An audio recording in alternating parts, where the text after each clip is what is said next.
Continuando con el repaso de cardiovascular. Ya nosotros hablamos del ciclo cardíaco. Ahora vamos a ver al corazón desde el punto de su actividad eléctrica. Esto se refiere a los nodos del corazón. ¿Qué son los nodos? Los nodos son un conjunto de células que se encuentran en el miocardio o fibra muscular, los cuales tienen el potencial de producir corrientes eléctricas, potenciales de acción, ¿ok? Ellos usando la bomba sodio-potasio, donde al entrar sodio y salir potasio cambia la polaridad de la membrana celular de la fibra miocárdica, se genera una corriente eléctrica o potencial de acción, donde hay este acúmulo de células en el corazón que va a estar ubicado en ciertas partes anatómicas del corazón. Esto se conoce como los nodos del corazón. Entonces ya nosotros hablamos de las aurículas, que serían estas cavidades, y de los ventrículos, ¿verdad? Entonces vamos a tener en cuenta que vamos a tener que el nodo sinusal, que es este, es donde se genera el potencial de acción y es el que va a marcar el ritmo o el número de latidos por minuto y contracción y relajación muscular, sístole y diástole de la fibra miocárdica. Él se encuentra ubicado, el nodo sinusal, en la fosa oval de la aurícula izquierda, ¿verdad? Que sería esta, ¿ok? Entonces, este potencial de acción, esta corriente eléctrica o potencial de acción se dispara y se dirige hacia el nodo sinusal. Este nodo sinusal va a transmitir a su vez esta corriente eléctrica a través del haz de His, ¿ok? El haz de His, vamos a tener una rama derecha del haz de His, que es esta, y una rama izquierda del haz de His. O sea, repitamos, nodo sinusal, nódulo auriculoventricular, que se encuentra en los límites entre las aurículas y los ventrículos. Recuerden que el nodo sinusal se encuentra hacia la pared, hacia la fosa oval del ventrículo, de la aurícula izquierda, el nodo auriculoventricular en la unión de la aurícula con los ventrículos, y ahí mismo apenas él continúa con el haz de His, que se divide inmediatamente en una rama izquierda que se dirige al ventrículo izquierdo y una rama derecha o rama derecha del haz de His que se dirige al ventrículo derecho. Luego él va a transmitir estas ramas izquierda y derecha de las de His, el potencial de acción a las fibras de Purkinje. Las fibras de Purkinje van a llevar esta corriente eléctrica o despolarización del endocardio o la parte interna del corazón hacia la parte externa, ¿ok? Del corazón. Entonces, estos son los nodos y aquí tenemos entonces cómo se transmite la corriente eléctrica. Entonces aquí lo podemos ver más claramente, ¿verdad? Nosotros tenemos el nodo sinoatrial o nodo sinusal, se llama atrial porque atria también es el nombre que se le da a la aurícula, ¿ok? Luego tenemos el nodo auriculoventricular, ¿verdad? Que habíamos hablado anteriormente, que está entre las aurículas y los ventrículos, y el haz de His, donde tenemos una rama izquierda y derecha, y las fibras de Purkinje. Y esta rama o haz de Bachmann, que son periféricas, ¿verdad? ¿Qué tenemos aquí? Aquí tenemos la aorta, el callado aórtico, y aquí tenemos la pulmonar, ¿ok? Tenemos la vena pulmonar. Entonces, ¿qué es lo que está ocurriendo aquí? Aquí vamos a ver esto, esta corriente eléctrica es la que genera los ciclos del ciclo cardíaco que ya nosotros explicamos en la clase anterior. Entonces, fíjense lo siguiente. Aquí tenemos lo que es el electrocardiograma, ¿verdad? El electrocardiograma, como vemos aquí, es el registro de los cambios eléctricos que se producen en cada ciclo cardíaco. Estos cambios eléctricos, ¿por qué vienen generados? Por las corrientes que transmite el nodo sinusal, el nodo auriculoventricular, tenemos las de His, izquierdo y derecho, y las fibras de Purkinje. Entonces, vamos a ver que esta es la representación gráfica de ese potencial, porque aquí lo que estamos evaluando en el eje horizontal es el tiempo, en este caso segundos, ¿ok? Que es lo que vamos a ver en el electrocardiograma en el eje horizontal. Y en el eje vertical lo que estamos evaluando son los milivoltios, ¿ok? Esto es potencia, voltaje, que estamos midiendo aquí, corriente, la corriente eléctrica que se genera en los elementos que ya les acabo de mencionar. Entonces, a mí lo que me interesa es que ustedes por lo menos identifiquen los trazos básicos del electrocardiograma. Entonces, vamos a tener la onda P es esta, ¿ok? Esta es la onda P. Esta onda P se genera por la despolarización auricular. ¿Quién genera la despolarización auricular?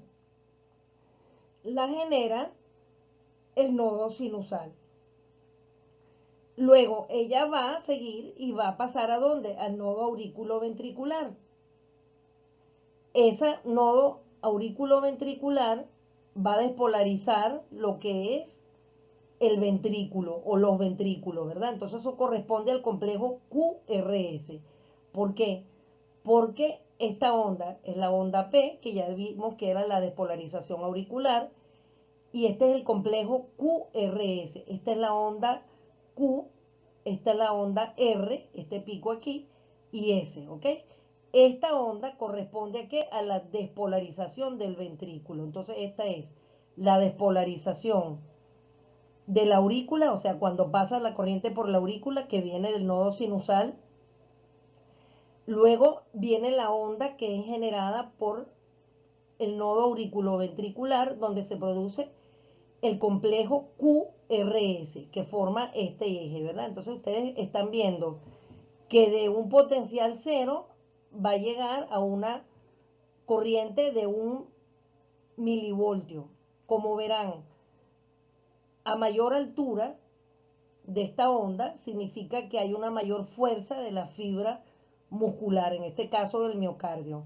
Entonces, la contracción del ventrículo, como pueden ver, es mucho más potente que la de la aurícula. ¿Por qué es más potente? Porque recuerden que la aurícula tiene que generar una presión mayor a la presión de la arteria aorta, que habíamos dicho que en contracción o en sístole, cuando vimos ciclo cardíaco, era 120 milímetros de mercurio para poder abrir la válvula aórtica.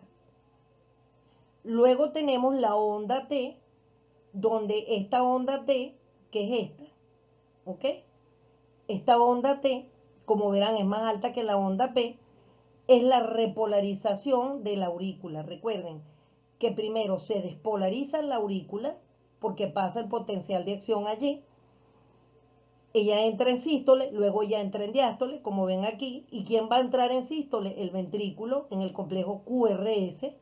Luego, cuando el complejo se despolariza, se produce la contracción baja y entra en diástole. Cuando esto ocurre inmediatamente, la aurícula, porque recuerden que es un ciclo que permanentemente está dando vueltas, como yo les expliqué en el ciclo cardíaco, se repolariza, o sea, vuelve otra vez a repolarizarse la, la aurícula, ¿verdad? Y esto significa que la onda T.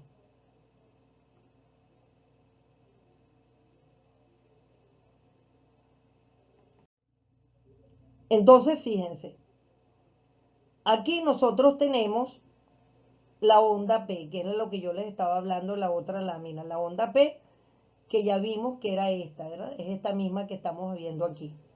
Esta es la onda P. A esta corresponde a qué? A la despolarización de la aurícula. Ok, luego tenemos, hay una contracción, aquí es la onda P, ella entra en diástole y esa onda pasa al nodo auriculoventricular y se produce la sístole ventricular, que es el complejo QRS. Aquí lo tenemos, QRS. Entonces, cuando el ventrículo entra en diástole, inmediatamente empieza a repolarizarse, o sea, él va a volver a su estado de reposo, a diástole, que viene siendo esta onda T, que es la que estamos viendo acá. ¿Ok? Entonces aquí tenemos la onda P, el QRS y la onda T. Y esto corresponde acá a una imagen de un electrocardiograma o trazo normal, donde, repito, vamos a tener en el eje horizontal el tiempo y en el eje vertical el voltaje. Entonces, fíjense, aquí lo estamos viendo, la activación de la aurícula, aquí está el nodo sinusal, corresponde a la onda P, el complejo QRS, que es el nodo auriculoventricular y el haz de His, que despolarizan ambos ventrículos, que es este. Y luego tenemos cuando esa onda ya sale a las fibras de Purkinje, él se repolariza y los ventrículos entran en diástole y generan la onda T. Ahora bien, esta frecuencia cardíaca ¿a qué corresponde? Al número de latidos por minuto del corazón. Los latidos van a estar comprendidos entre 60 a 100 latidos por minuto en un adulto normal. En el feto o en el recién nacido, por lo menos los primeros 2 meses, puede tener una frecuencia mayor de 100 y no es patológico por su edad. Entonces, aquí nosotros, si lo pudiéramos medir, que de hecho se mide, vamos a ver que aquí hay una frecuencia cardíaca, está entre 60 y 100, que es lo normal. Luego tenemos cuando hay una taquicardia. ¿Cuándo es taquicardia? Cuando hay una frecuencia cardíaca mayor de 100 latidos por minuto, incluyendo 100.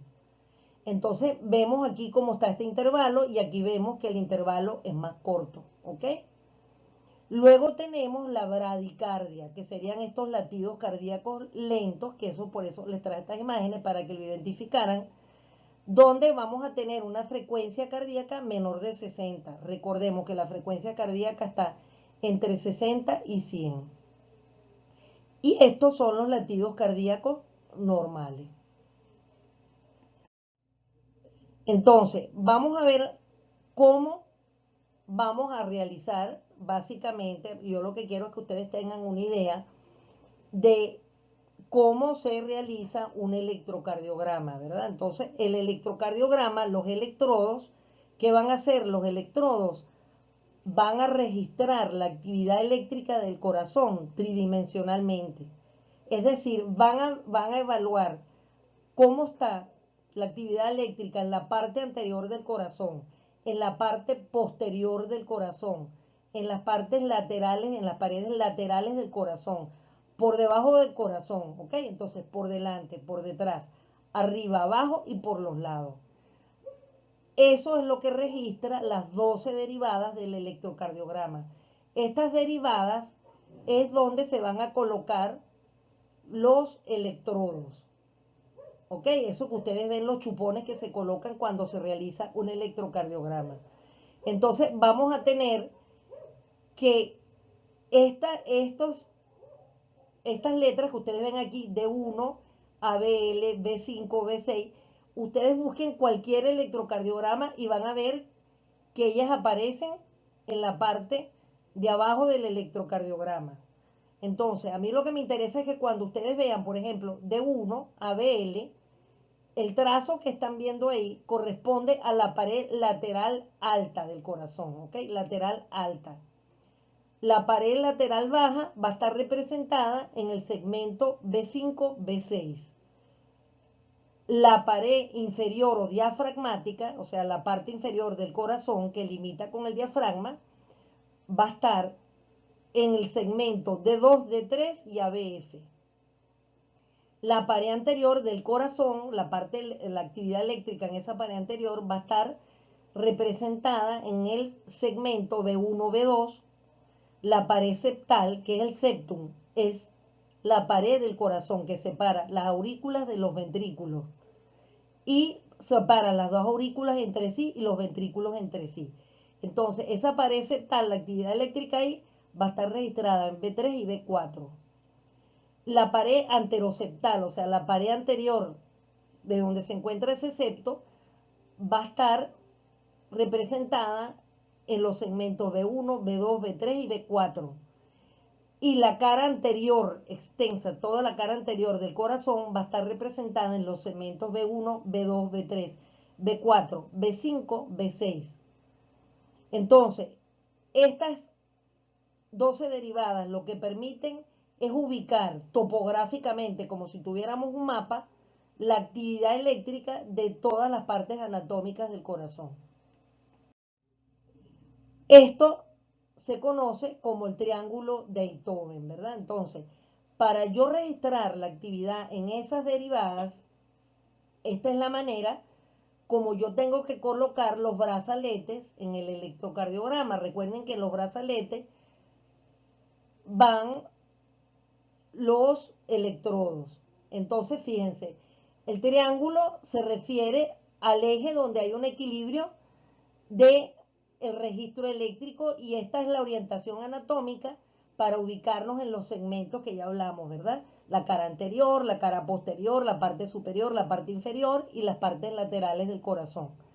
Entonces, aquí se representa en inglés, por eso universalmente se usan las siglas en inglés. LA significa left arm. El arm, recuerden que es el brazo, ¿verdad?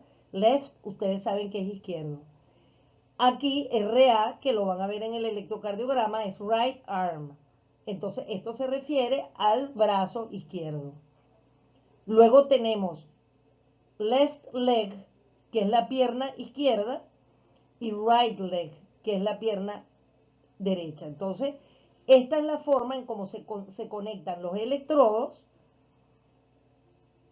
a través de los brazaletes y los que se ponen a nivel del tórax, ¿verdad? Que se colocan en el foco aórtico, en el foco mitral y en el foco aórtico accesorio.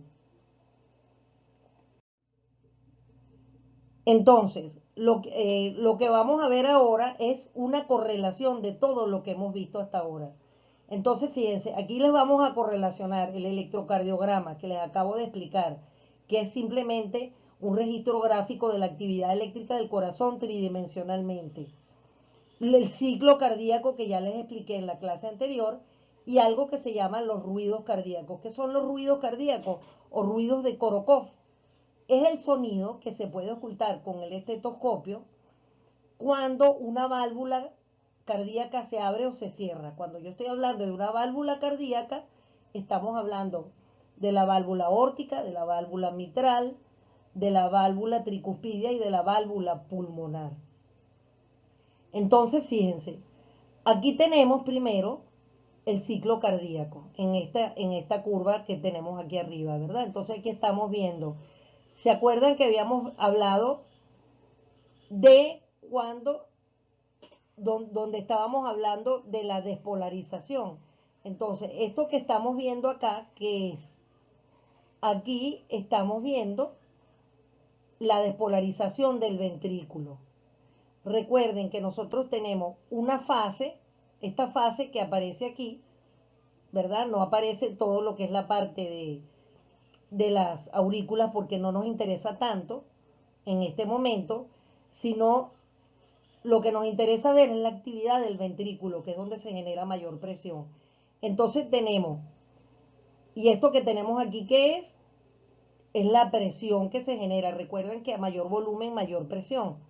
Entonces, cuando nosotros tenemos que aquí se cierra la válvula mitral, ¿verdad? Recuerden el ciclo cardíaco, que primero era que, primero lo que ocurría era la fase de llenado rápido de la aurícula, luego venía la fase de llenado lento de la aurícula, luego venía la sístole auricular, luego venía la apertura de la válvula mitral y tricuspidia, luego venía la fase de llenado rápido del ventrículo, la fase de llenado lento, luego venía la fase de contracción isovolumétrica y que se llama así porque están cerradas la válvula mitral y la tricuspidia y están cerradas la aórtica y la pulmonar.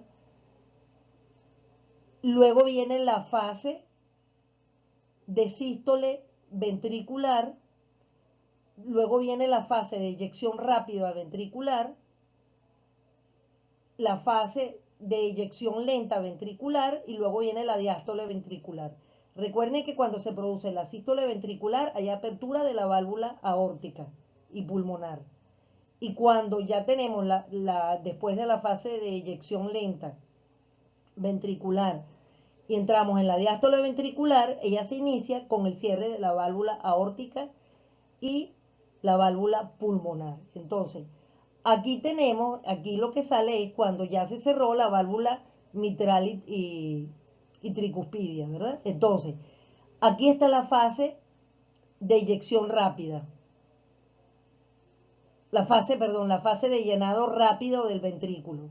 El ventrículo se va llenando de sangre, por supuesto, a mayor volumen, mayor presión. Esta es la presión. Luego va a llegar que se produce la fase de eyección rápida. Cuando se produce la eyección rápida, por supuesto, al salir la sangre del ventrículo, ella va perdiendo presión porque ese volumen se desplaza hacia la aorta y hacia la arteria pulmonar. Luego, a medida que esa sangre se aleja del corazón, ella va perdiendo presión hasta que ella cae en un periodo de sístole, que es lo que estamos viendo acá para repetir el ciclo. Entonces, fíjense lo que estamos, vámonos, esto sería que el ciclo cardíaco, esta primera imagen que tenemos acá. Luego, aquí, esta imagen que tenemos aquí es lo que les acabo de explicar del electrocardiograma. Esta parte que está aquí, que sería la diástole ventricular, la diástole auricular, esta parte, correspondería acá, ¿verdad? Aquí yo no voy a ver la onda P, porque recuerden que la onda P corresponde a la sístole auricular. Y aquí en este momento ya pasó esa sístole y la aurícula está en diástole. Entonces, vamos a ver que cuando se produce la fase de llenado rápido del ventrículo, se va generando el complejo QRS. Fíjense cómo se va. Entonces, el complejo QRS, que es este, QRS, corresponde justamente a la fase de llenado rápido, llenado lento, y luego viene la sístole ventricular, y luego cuando ella pierde presión, que es aquí, que es lo que estamos viendo, en la parte de, recuerden que era QRS, el S es la parte final ya de la sístole, y entonces el ventrículo entra en diástole, que es lo que estamos viendo acá. Él entra en diástole y vuelve a repetirse el ciclo. Este periodo que está acá de recuperación, donde él sale él está en diástole y está volviendo a preparándose para otra sístole, es este periodo que tenemos aquí, que corresponde a la onda T. ¿Ok? Ahora, entonces tenemos, esto representa que lo que les dije, el ciclo cardíaco, que se los acabo de explicar. Esta imagen de aquí abajo, este trazo al electrocardiograma, ¿verdad? Al QRS. Y esto que está acá representado, esto es un fenómeno que es un fenómeno auditivo. Recuerden que los ruidos, la palabra lo dice, es un fenómeno sonoro. Entonces, tenemos el primer ruido, que el primer ruido se genera por la apertura de la válvula aórtica. ¿Ok? Este primer ruido es el que nosotros captamos cuando queremos saber cuál es la presión sistólica. El primer ruido corresponde a cuando la aorta se abre a una presión de 120 milímetros de mercurio. Ocurre entonces la sístole ventricular, que es este periodo, y luego ocurre el cierre de la válvula aórtica, que corresponde al R2 o segundo ruido. Luego, cuando él entra en diástole y está en ese periodo de recuperación, se puede percibir un tercer ruido. El tercer ruido en los adultos se considera patológico. Bien, y en los niños es normal aproximadamente hasta los 3 años. Estos ruidos nada más se los doy como una referencia de que son los que permiten identificar las patologías que tienen que ver con defectos de las válvulas cardíacas, es decir, con las valvulopatías. Esto lo van a ver los que les toque pasantía, por ejemplo, en el cardiológico infantil, que es muy frecuente las valvulopatías y se detectan por la ocultación de estos ruidos.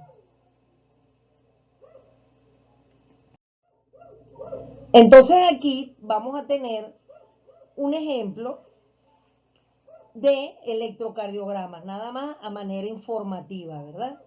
Entonces fíjense que aquí ustedes están viendo D1, que es esto, el ABR, BL, B4, ya ustedes pueden identificar por las gráficas anteriores qué segmento del corazón ustedes están viendo, ¿de acuerdo?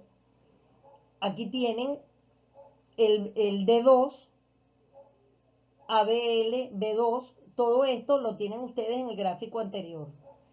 Entonces, lo importante es que hasta B1, B2, B3, todo esto corresponde al lado derecho del corazón. B4, B5, B6 están viendo el lado izquierdo del corazón. Entonces, este electrocardiograma, por ejemplo, corresponde a un joven atleta, un futbolista de 28 años, ¿ok? Asintomático, el cual tuvo una disnea aguda en un segundo tiempo de un juego. Luego de su periodo de descanso se le efectuó un electrocardiograma. Entonces, fíjense lo que estamos viendo acá. Yo les dije que el eje vertical medía el voltaje. El voltaje normal del complejo QRS, que es este, QRS, normalmente no sobrepasa los 5 cuadros, fíjense, 1, 2, 3, 4, 5. La cuadrícula grande, ¿ok? Fíjense que él tiene un límite entre su vértice y el borde del papel. En cambio aquí ustedes pueden ver claramente que sobrepasa el cuadro, ¿verdad? Entonces, esto a manera macroscópica, ¿qué es lo que estamos viendo acá? Si dijimos que el eje vertical me está hablando del voltaje, entonces estamos viendo que aquí se genera un alto voltaje. Si se genera un alto voltaje, significa que ese músculo está engrosado, está hipertrofiado, está aumentado de tamaño. Entonces, como lo que estamos viendo aquí es ventrículo, esta imagen corresponde y está en B4, que es el lado izquierdo del corazón, corresponde a una hipertrofia del ventrículo izquierdo, que es una patología que vamos a ver en las próximas clases, que puede generar muerte súbita en los atletas y en personas jóvenes aparentemente sanas. Simplemente es como un recordatorio visual.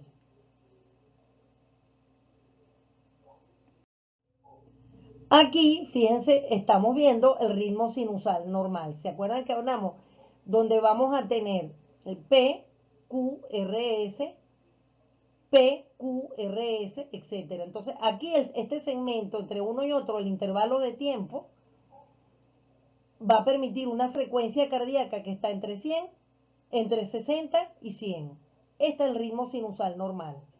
Se llama ritmo sinusal. Para que haya un ritmo sinusal, tiene que estar presente la onda P, que es la aurícula, que es donde recuerden que en la aurícula es donde se encuentra el nodo sinusal.